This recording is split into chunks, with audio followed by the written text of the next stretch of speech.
എല്ലാവർക്കും നമസ്കാരം. Welcome back to നിയാൻസ്.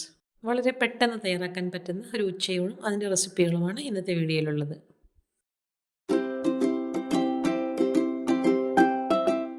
ഇന്നത്തെ ഉച്ചയൂണിന് വളരെ പെട്ടെന്ന് ഒരു സാമ്പാർ തയ്യാറാക്കാം. അതിന് വേണ്ടി സാമ്പാറിൻ്റെ കഷ്ണങ്ങളൊക്കെ ഒന്ന് പാത്രത്തിലേക്ക് ഇട്ട് കൊടുക്കാം. ഇതിങ്ങനെ ഒരു കിറ്റായിട്ട് കിട്ടുന്നതാണ്. സാമ്പാറിൻ്റെ കഷ്ണങ്ങൾ അതിനെ കട്ട് ചെയ്ത് വെച്ചിരിക്കുന്നതാണ്. അപ്പോൾ അതിൽ നിന്ന് നമുക്ക് ആവശ്യമുള്ള അത്രയും കഷ്ണങ്ങളെടുത്ത് നന്നായിട്ടൊന്ന് കഴുകിയതിന് ശേഷം മുറിച്ചെടുക്കാം. ആദ്യം ഓരോന്നിൻ്റെയും തോലൊക്കെ ഒന്ന് കളയാനുള്ളതൊക്കെ കളഞ്ഞെടുക്കാം. കളഞ്ഞതിന് ശേഷം കഴുകിയെടുത്തിട്ട് കട്ട് ചെയ്യാം. ഇങ്ങനെ ഒരു സാമ്പാർ കിറ്റായിട്ട് വാങ്ങിക്കുമ്പോൾ നമുക്കതിൽ അത്യാവശ്യം ഒരു സാമ്പാർ വയ്ക്കാനും അതുപോലെ തന്നെ ഒരു അവിയൽ വെക്കാനുമുള്ള കഷ്ണങ്ങളൊക്കെ അതിൽ കാണും. ഒരുപാടിങ്ങനെ അധികം വരികയൊന്നുമില്ല. അത്യാവശ്യത്തിനുള്ള ഒരു സാമ്പാറിൻ്റെയും ഒരു അവിയലിൻ്റെയും കഷ്ണങ്ങൾ അതിൽ കാണും. സവാളയും പച്ചമുളകും ഇതിൻ്റെ കൂടെ കാണില്ല. അത് നമ്മൾ പ്രത്യേകിച്ച് വേറെ എടുത്ത് വയ്ക്കണം. ബാക്കി സാമ്പാറിന് വേണ്ടുന്ന എല്ലാ കഷ്ണങ്ങളും ഇതിൽ കാണും. അപ്പോൾ അത് എടുത്ത് വെച്ചിരുന്ന എല്ലാം തോലൊക്കെ കളഞ്ഞ് വൃത്തിയാക്കി എടുത്തിട്ടുണ്ട്. ഇനി ഇതിന് നന്നായിട്ടൊന്ന് കഴുകിയെടുക്കാം. കഴുകിയതിന് ശേഷം നമുക്ക് കുക്കറിലേക്ക് അരിഞ്ഞിട്ട് കൊടുക്കാം. അത് നന്നായിട്ട് കഴുകിയെടുത്തിട്ടുണ്ട്. ഇനി എല്ലാം കൂടി കുക്കറിലേക്ക് അരിഞ്ഞിട്ട് കൊടുക്കാം. അപ്പോൾ കഷ്ണങ്ങളെല്ലാം അരിഞ്ഞിട്ട് കൊടുത്തിട്ടുണ്ട്. ഏറ്റവും ഒടുവിലായിട്ട് സവാളയും പച്ചമുളകും കൂടി അതിലേക്ക് ഇട്ട് കൊടുക്കാം. ഇനി ഇതേപോലെ കുറച്ച് സാമ്പാർ പരിപ്പ് നല്ലതുപോലെ ഒന്ന് കഴുകിയെടുക്കാം. കഴുകിയതിന് ശേഷം വെള്ളം നന്നായിട്ടൊന്ന് വാർത്തെടുക്കണം.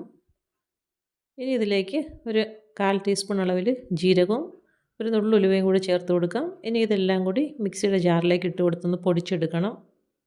അപ്പോൾ സാമ്പാർ പരിപ്പും ജീരകവും ഉലുവയും കൂടി നന്നായിട്ടൊന്ന് പൊടിച്ചെടുക്കാം. പൊടിച്ചതിന് ശേഷം അരിഞ്ഞ് വൃത്തിയാക്കി വെച്ചിരിക്കുന്ന കഷ്ണങ്ങളിലേക്ക് ഇതും കൂടി ചേർത്ത് കൊടുക്കാം. അപ്പോൾ അതും ചേർത്ത് കൊടുത്തതിന് ശേഷം ഇനി ഇതിലേക്ക് ആവശ്യത്തിനുള്ള ഉപ്പിട്ട് കൊടുക്കാം.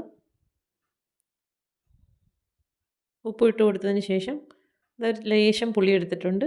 അത് കുറച്ച് വെള്ളത്തിലേക്കിട്ട് നന്നായിട്ടൊന്ന് കുതിർത്തിയിട്ട് അതിൻ്റെ നീരിതിലേക്ക് ഒഴിച്ചു കൊടുക്കാം. ഇനി ആവശ്യത്തിനുള്ള വെള്ളവും കൂടി ചേർത്ത് കൊടുക്കാം. വേഗം ആവശ്യമുള്ള വെള്ളവും ചേർത്ത് കൊടുത്തതിന് ശേഷം 1.5 ടേബിൾ സ്പൂൺ സാമ്പാർ പൊടി ചേർത്ത് കൊടുക്കുന്നുണ്ട്. അതിൻ്റെ കൂടെ തന്നെ ഒരു 1/2 ടീസ്പൂൺ മഞ്ഞൾപ്പൊടിയും 1 ടീസ്പൂൺ മല്ലിപ്പൊടിയും 1 ടീസ്പൂൺ കാശ്മീരി മുളക് പൊടിയും കൂടി ചേർത്ത് കൊടുക്കുന്നുണ്ട്. പിന്നെ 1 ടീസ്പൂൺ അളവിൽ കായപ്പൊടിയും കൂടി ചേർത്ത് കൊടുക്കാം. ഇനി ഇതെല്ലാം കൂടി നല്ലതുപോലെ ഒന്ന് ഇളക്കി കൊടുക്കണം.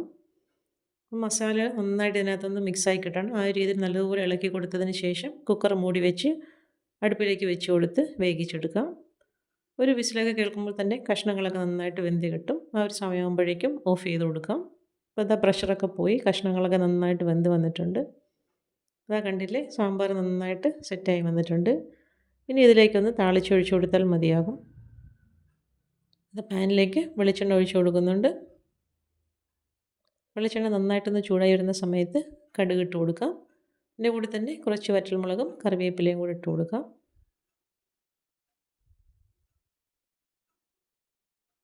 ഇതെല്ലാം കൂടി നന്നായിട്ടൊന്ന് മൂപ്പിച്ചിട്ട് സാമ്പാറിലേക്ക് ഒഴിച്ചു കൊടുക്കാം. നല്ല സൂപ്പർ ടേസ്റ്റിലുള്ള സാമ്പാർ റെഡിയായി കഴിഞ്ഞു.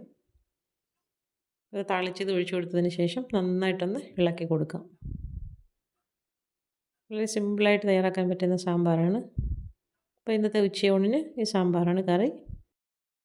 ഏറ്റവും ഒടുവിലായിട്ട് കുറച്ച് മല്ലിയില ചെറുതായിട്ട് അരിഞ്ഞതും കൂടി ഇട്ട് കൊടുക്കാം. മല്ലിയില ഇട്ട് കൊടുത്തതിന് ശേഷം കുക്കറൊന്ന് മൂടി വെച്ച് കൊടുക്കാം. ആ മല്ലിയിലയുടെ ഫ്ലേവർ നന്നായിട്ട് അതിലൊന്ന് പിടിക്കണം. 2 മിനിറ്റ് അങ്ങനെ മൂടി വെച്ചതിന് ശേഷം തുറക്കാം. തുറന്നിട്ട് നല്ലതുപോലെ ഒന്ന് ഇളക്കി കൊടുക്കാം. നല്ല അടിപൊളി സാമ്പാർ റെഡിയായി കഴിഞ്ഞു. ഇനി നമുക്ക് ഇതിൻ്റെ ബാലൻസുള്ള കഷ്ണങ്ങളിൽ നിന്ന് തന്നെ കുറച്ച് കഷ്ണങ്ങൾ ഇരിപ്പുണ്ട്. അതിൽ നിന്ന് അവിയലും കൂടി തയ്യാറാക്കാം. ഇത്രത്തോളം കഷ്ണങ്ങൾ ബാക്കിയുണ്ടായിരുന്നു. അവിയലിന് വേണ്ടി മാറ്റി വെച്ചതാണ്. അപ്പോൾ ചെറിയ പീസും മത്തങ്ങയും ചേനയും കായുണ്ടായിരുന്നു, പയർ, കോവയ്ക്ക, വെള്ളരി, അങ്ങനെ എല്ലാ കഷ്ണങ്ങളും കുറേശ്ശെ എടുത്ത് മാറ്റി വെച്ചിട്ടുണ്ടായിരുന്നു. അപ്പോൾ തോലൊക്കെ കളഞ്ഞ് നന്നായിട്ട് കഴുകി വൃത്തിയാക്കി എടുത്തിട്ടുണ്ട്. ഇനി എല്ലാം ഒന്ന് നീളത്തിൽ മുറിച്ചെടുക്കണം. അപ്പോൾ അവിയലിന് സാധാരണ അരിഞ്ഞെടുക്കുന്ന പോലെ നീളത്തിലെല്ലാം ഒന്ന് മുറിച്ചെടുക്കാം.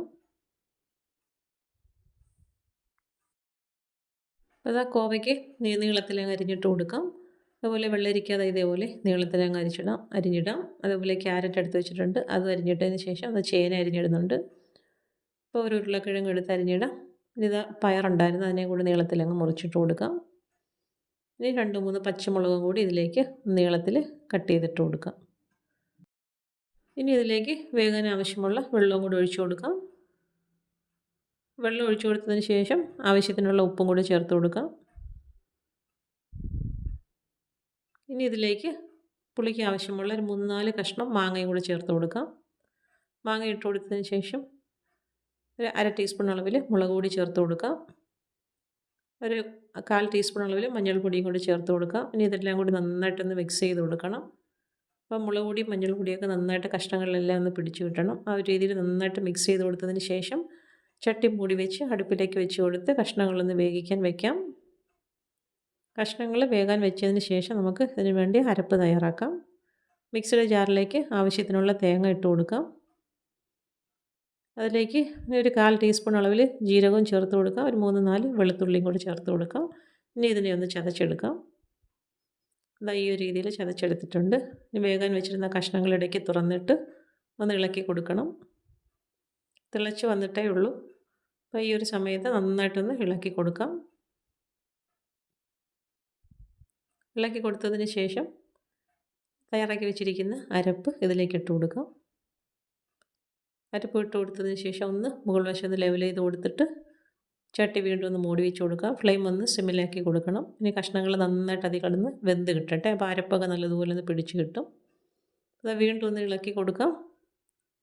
ഇപ്പോഴും അവിയൽ പരുവായിട്ടില്ല. ഒരു 1/4 ഭാഗത്തോളം വെന്തിട്ടേ ഉള്ളൂ. നല്ലതുപോലെ ഒന്ന് ഇളക്കി കൊടുത്തതിന് ശേഷം വീണ്ടും ചട്ടി മൂടി വെച്ച് കൊടുക്കാം. അതവിടെ കിടന്ന് വെന്ത് വരട്ടെ. ആ സമയത്ത് നമുക്ക് മുട്ട ഒരു തോരൻ വയ്ക്കാം. അപ്പോൾ അതിന് വേണ്ടി കുറച്ച് സവാള അരിഞ്ഞതിട്ട് ഒരു ബൗളിലേക്ക് ഇട്ട് കൊടുക്കാം. അതിലേക്ക് പച്ചമുളകും ഉപ്പും കൂടി ചേർത്ത് കൊടുക്കാം. നല്ലതുപോലെ ഒന്ന് മിക്സ് ചെയ്ത് കൊടുത്തതിന് ശേഷം അതിലേക്ക് ആവശ്യത്തിനുള്ള മുട്ട ഇവിടെ ചൊഴിച്ച് കൊടുക്കാം. ഇവിടെ 3 മുട്ട ചേർത്ത് കൊടുക്കുന്നുണ്ട്. നന്നായിട്ടൊന്ന് ഇളക്കി കൊടുക്കണം. അപ്പം ചേർത്ത് കൊടുത്ത മുട്ടയും സവാളയൊക്കെ നന്നായിട്ടൊന്ന് മിക്സായി കിട്ടണം. ആ ഒരു രീതിയിൽ നന്നായിട്ടൊന്ന് ഇളക്കി കൊടുക്കാം. ഇളക്കി കൊടുത്തിട്ട് അത് മാറ്റി വയ്ക്കാം. നമുക്ക് അടുപ്പിൽ വെച്ചിരുന്ന് അവിയലൊന്ന് നോക്കാം. ഇപ്പോൾ അത് അവിയൽ നന്നായിട്ട് സെറ്റായി വന്നിട്ടുണ്ട്. നല്ലതുപോലെ ഒന്ന് ഇളക്കി കൊടുക്കാം. അപ്പോൾ ആവശ്യത്തിന് നന്നായിട്ട് വെന്ത് വന്നിട്ടുണ്ട്. നല്ലപോലെ ഇളക്കി കൊടുത്തതിന് ശേഷം കുറച്ച് വെളിച്ചെണ്ണ ഈ സമയത്ത് ഇതിലേക്ക് ഒഴിച്ചു കൊടുക്കാം. താളിച്ചൊഴിക്കുന്നെങ്കിൽ താളിച്ചെണ്ണയിൽ ഒഴിച്ചു കൊടുക്കാം. ഞാൻ വെളിച്ചെണ്ണയാണ് ഒഴിച്ചു കൊടുത്തിരിക്കുന്നത്. അപ്പോൾ എണ്ണ ഒഴിച്ചു കൊടുത്തതിന് ശേഷം വീണ്ടും നന്നായിട്ടൊന്ന് ഇളക്കി കൊടുക്കാം. നല്ല സൂപ്പർ ടേസ്റ്റാണ് അവിയൽ. പച്ചക്കറി കൊണ്ടുള്ള അവിയൽ ഈ ഒരു രീതിയിൽ ഇങ്ങനെ തയ്യാറാക്കി നോക്കും. ഇനി തയ്യാറാക്കി വെച്ചിരിക്കുന്ന മുട്ട ഒരു പാനിൽ അടുപ്പിലേക്ക് വെച്ച് കൊടുത്ത് വെളിച്ചെണ്ണ ഒഴിച്ചു കൊടുക്കാം. വെളിച്ചെണ്ണ ചൂടായി വരുന്ന സമയത്ത് മുട്ട ഇതിലേക്ക് ഒഴിച്ചു കൊടുക്കാം. ഒഴിച്ചു കൊടുത്ത് നന്നായിട്ടൊന്ന് പരത്തി കൊടുക്കാം. ഇനി ഒരു ഭാഗം നന്നായിട്ട് വെന്ത് വരുന്ന സമയത്ത് തിരിച്ചിട്ട് കൊടുക്കാം. ഇതേപോലെ ഒന്ന് തിരിച്ചിട്ട് കൊടുക്കാം. തിരിച്ചിട്ട് കൊടുത്തതിന് ശേഷം ചെറിയ ചെറിയ കഷ്ണങ്ങളായിട്ട് ഇതിനെ ഒന്ന് മുറിച്ചെടുക്കാം. ഇതേപോലെ ചട്ടുകം ഉപയോഗിച്ച് തന്നെ ചെറിയ ചെറിയ പീസസായിട്ടൊന്ന് മുറിച്ചെടുക്കുന്നുണ്ട്. ഇതിന് നമുക്കിനി തോരൻ വെച്ചെടുക്കാനാണ്. അപ്പോൾ ഈ ഒരു രീതിയിൽ ചെറിയ ചെറിയ പീസസായിട്ട് മുറിച്ചെടുക്കാം. ഇങ്ങനെ മുറിച്ചെടുത്തതിന് ശേഷം അടുപ്പിൽ നിന്ന് മാറ്റി കൊടുക്കാം. ഇതാ കണ്ടില്ലേ, ഈ ഒരു രീതിയിൽ നല്ലതുപോലെ ചെറിയ ചെറിയ പീസസായിട്ട് മുറിച്ചെടുക്കുന്നുണ്ട്. ഇനി വേറൊരു പാത്രം അടുപ്പിലേക്ക് വെച്ച് കൊടുക്കാം. അതിലേക്ക് വെളിച്ചെണ്ണ ഒഴിച്ച് കൊടുക്കുന്നുണ്ട്. വെളിച്ചെണ്ണ ചൂടായി വരുന്ന സമയത്ത് ഒരു നുള്ളി കടുക് ഇട്ട് കൊടുക്കാം. അതിൻ്റെ കൂടെ തന്നെ കുറച്ച് വറ്റൽമുളകും കൂടി ഇട്ട് കൊടുക്കാം. നന്നായിട്ടൊന്ന് മൂപ്പിച്ചെടുക്കുന്നുണ്ട്. നന്നായിട്ട് മൂത്ത് വരുന്ന സമയത്ത് കുറച്ച് തേങ്ങ ഇതിലേക്ക് ഇട്ട് കൊടുക്കാം. ഒരു കൈപ്പിടിയോളം തേങ്ങ മതിയാകും. അത് ഇട്ട് കൊടുത്ത് തേങ്ങ ഒന്ന് മൂപ്പിച്ചെടുക്കാം. ഒരുപാട് മൂത്ത് വേണ്ട, ചെറിയ രീതിയിലൊന്ന് മൂപ്പിച്ചെടുക്കാം. അത് മൂത്ത് വരുന്ന സമയത്ത് ഒരു നുള്ളി മഞ്ഞൾപ്പൊടിയും കൂടെ ചേർത്ത് കൊടുക്കാം.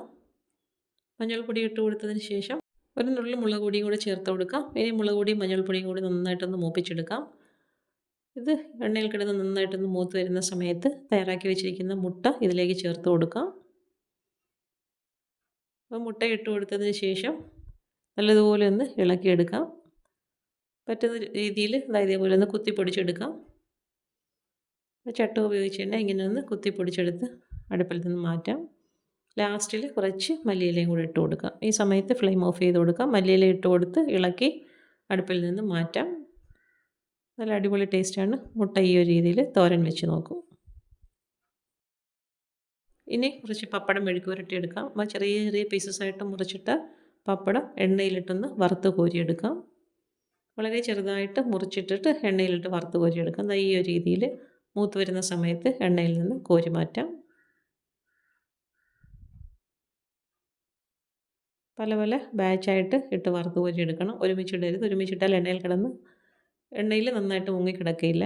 അപ്പോൾ ഈ ഒരു രീതിയിൽ കുറേശ്ശെ ഇട്ട് കൊടുത്ത് നല്ലതുപോലെ മൂപ്പിച്ചെടുക്കാം. ഇതേപോലെ നന്നായിട്ട് മൂത്ത് വരുന്ന സമയത്ത് എണ്ണയിൽ നിന്ന് കോരി മാറ്റാം. അപ്പോൾ ഈ ഒരു രീതിയിൽ പപ്പടം എല്ലാം വറുത്ത് മാറ്റി വയ്ക്കാം. ഇനി ആ എണ്ണ മാറ്റിയതിന് ശേഷം വേറെ കുറച്ച് എണ്ണ ഒഴിച്ചു കൊടുക്കാം. എണ്ണ ചൂടായി വരുന്ന സമയത്ത് കുറച്ച് വെളുത്തുള്ളി ഇട്ട് കൊടുക്കാം. ചതച്ച വെളുത്തുള്ളിയാണ് ഇട്ട് കൊടുത്തൊന്ന് മൂപ്പിച്ചെടുക്കാം. വെളുത്തുള്ളി മൂത്ത് വരുമ്പോൾ അതിലേക്ക് ഒരു സവാള അരിഞ്ഞതും കൂടി ചേർത്ത് കൊടുക്കാം. ഇനി സവാള എണ്ണയിലിട്ട് നന്നായിട്ടൊന്ന് വഴറ്റിയെടുക്കണം.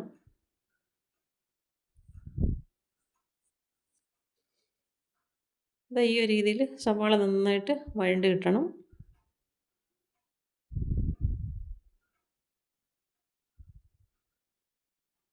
സവാള നന്നായിട്ട് വഴണ്ട് വരുന്ന സമയത്ത് 1/2 ടീസ്പൂൺ അളവിൽ മുളക് പൊടിയും ഒരു നുള്ളു മഞ്ഞൾപ്പൊടിയും കൂടി ചേർത്ത് കൊടുക്കാം.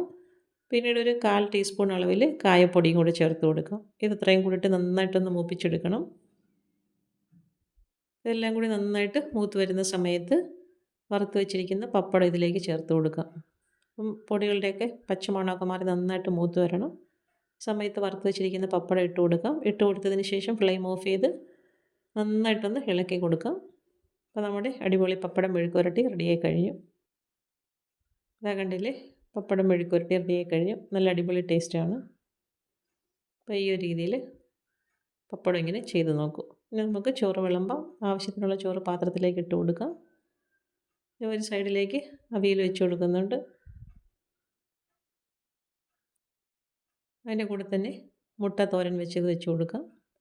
ഇനി ഒരു സൈഡിലായിട്ട് പപ്പടവും കൂടി വെച്ച് കൊടുക്കാം. അപ്പം കറികളെല്ലാം വെച്ച് കൊടുത്ത് ഇനി നമുക്ക് നടുവിലായിട്ട് സാമ്പാറും കൂടി ഒഴിച്ച് കൊടുക്കാം. ആവശ്യത്തിനുള്ള സാമ്പാർ കഷ്ണങ്ങളും എല്ലാം കൂടി ചേർത്ത് ചോറിലേക്ക് ഒഴിച്ച് കൊടുക്കാം. അപ്പോൾ നല്ല അടിപൊളി ഊണാണ്. ഈ ഒരു രീതിയിൽ തയ്യാറാക്കി നോക്കൂ. അപ്പോൾ ഇന്നത്തെ വീഡിയോ ഇത്രയേ ഉള്ളൂ. ഇഷ്ടമായി ലൈക്ക് ചെയ്ത് സബ്സ്ക്രൈബ് ചെയ്ത് സപ്പോർട്ട് ചെയ്തേക്കൂ. എന്തെങ്കിലുമൊക്കെ അഭിപ്രായങ്ങളുണ്ടെങ്കിൽ കമൻറ്റ് ചെയ്യൂ. വീണ്ടും അടുത്ത വീഡിയോയിൽ കാണുന്നത് വരെ bye from Niyans. Thanks for watching.